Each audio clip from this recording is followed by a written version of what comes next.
Hello friends, my name is Vas Solo. Welcome to Why Spirit Matters. So far, I've covered 6 principles that will help you build an amazing life. Today, I'm going to cover 3 more. So, let's get into it.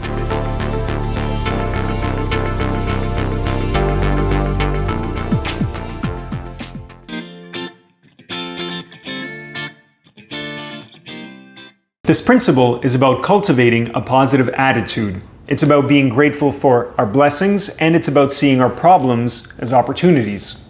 Because no matter how difficult your life is, there are many people out there whose lives are much harder and who would gladly trade places with you.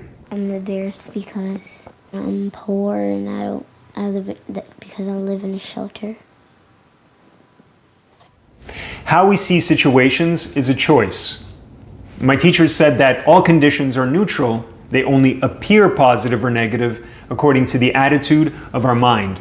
A breakup, for example, is usually seen as something negative, but it doesn't have to be. We can look at it as something that teaches us how to be a better partner, or something that creates space for the right person to enter into our life. This is what this principle is all about. It's about cultivating a positive attitude. Because being negative only shrinks the mind, and it makes us ineffective at coming up with solutions because we're fixated on the problem. But if we see the problem as an opportunity, we give ourselves the agency to overcome it and grow. Hence the saying by Henry Ford, if you think you can or you think you can't, you're right. To build an amazing life, we have to train the mind to be positive, to think that it can and it will. Then we'll stand tall in the face of adversity and say, bring it on, I can take it. And as we overcome challenge after challenge and we discover our own inner strength, we'll embrace difficulties because we see that they make us grow. And that growth and expansion is what makes us feel alive. So that's what practicing contentment is all about. It's about being grateful for our blessings as well as our difficulties.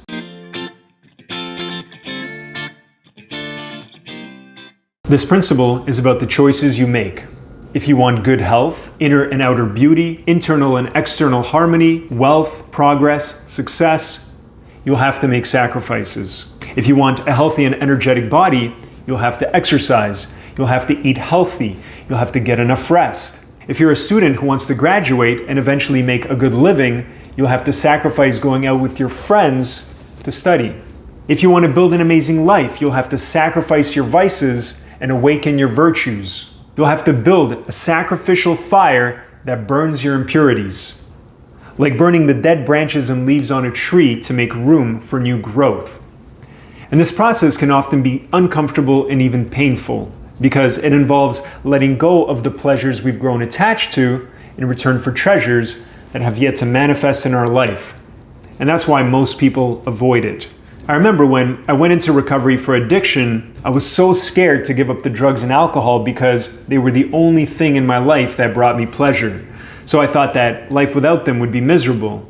However, eventually, the pain of another relapse became greater for me than the pain of recovery. And so I ended up working the steps, and in return, I received a life beyond my wildest dreams. So in order to build that amazing life, we have to sacrifice. Now, when we practice this principle, we should do it in a sensible way. What I mean by that is we have to start with something small that we can handle and gradually build up our strength and capacity. Because if we take too much on right away, it's going to break us. It's like lifting a weight that's too heavy for us at the gym. We're probably going to get injured.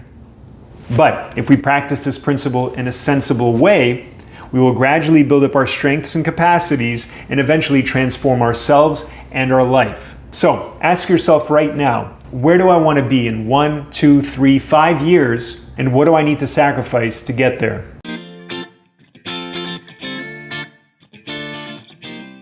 This principle is about being a student of life by studying your own inner nature as well as the nature of the external world. It's about knowing the rules of the game. The better you know the rules of a game, the better you'll be at playing it. Now, the world is very complex, but it still operates according to a set of universal principles. And the better you know them and can follow them, the better your life will be. So, you have to be a student of life. You have to read books, listen to lectures, watch videos, learn from people who know something about the world that you don't. And once you've accumulated all of this knowledge, you have to see if it's valid by grounding it in real-world experience. Because how do you know if what I'm saying is true until you put it into practice? So if you read in a book that to be financially stable, you have to save 10% of your annual income, you have to put this to the test. And when you do, you'll find out if the principle is valid, and you'll learn about your own strengths and weaknesses. For example, when I started meditating, I realized how distracted my mind actually was. How hard it was for me to sit still for even 10 minutes. I noticed how much tightness I was carrying in my back, not to mention how hard it was for me to establish a daily practice. So when we put our knowledge to the test, we also learn more about ourselves, which is the flip side of this principle. See, most people have a limited understanding of who they are and the forces that control them. Most of us don't like looking at our own flaws, so we justify them. And many of us don't even know how to skillfully apply our own strengths. But if we want to create an amazing life, we have to be willing to change certain aspects of ourselves. We can't be lazy and hope to become successful. We can't be selfish and expect to build lasting relationships. We can't be dishonest and expect people to trust us. And we can't keep doing the same things and expect a different outcome. So we have to study ourselves, find out what's holding us back, and make the effort to change. We do this in the following way. We practice daily and honest introspection, watching our thoughts, actions, and speech to make sure that they're in harmony with who we want to become. We pay attention to our interactions with others, seeing if they're mostly positive or negative.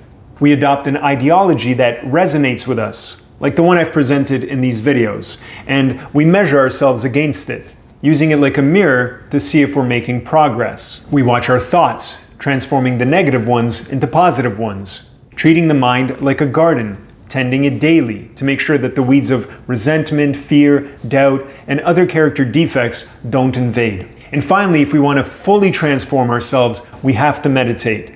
Meditation is the most powerful tool for knowing and transforming the mind. To learn more about it, watch this video here. So that's it for today, guys. I hope you enjoyed this video. If you did, hit the like button, subscribe to the channel, and hit the notification bell. I upload one video every single week talking about spirituality, self-improvement, and big ideas. We have one more principle left to cover, and I'm going to cover that and a bonus one in the next video. So make sure to subscribe to the channel, hit the bell so you don't miss it. My challenge to you is to start practicing 1, 2, or all of these principles, and then come back and post your results in the comments. Anyways, that's it for today, guys. Thank you so much for watching. Take care, and I'll see you next time.